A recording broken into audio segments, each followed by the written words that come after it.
Hello everybody, I hope you're doing marvelously well.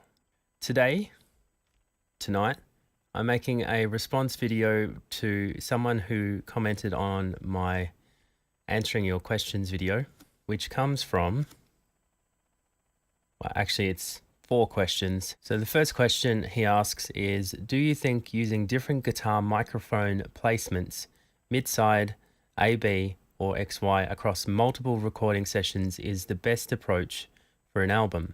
It depends. I think the best approach is the one that's working for you. So if changing mic placement works for you on a song-by-song basis, I say keep doing it.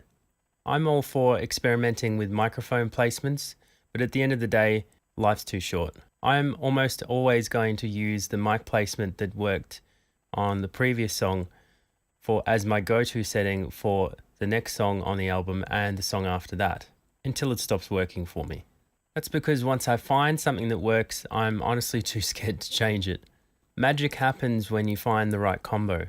So I figure, if it's not broke, don't fix it. The next question.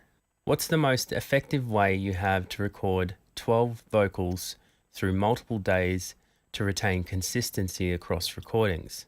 Here's the thing. There's not really a most effective way.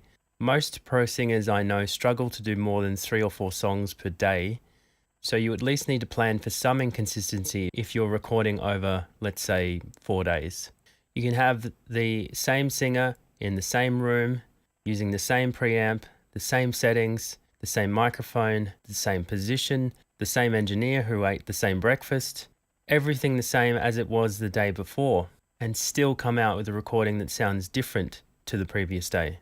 The biggest and most notable variable for recording consistency across an album is in the performance, period.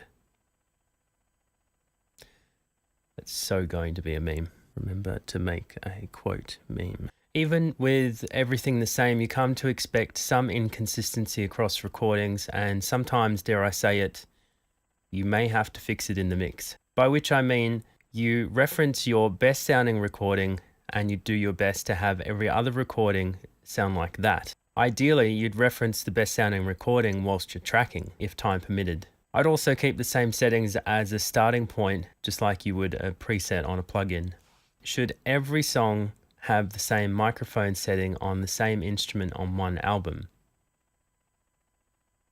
Yes. Of course not. There is no absolute rule in recording that says you must. Though I'd probably say you must do everything to serve the song and do whatever is in your power to make it work.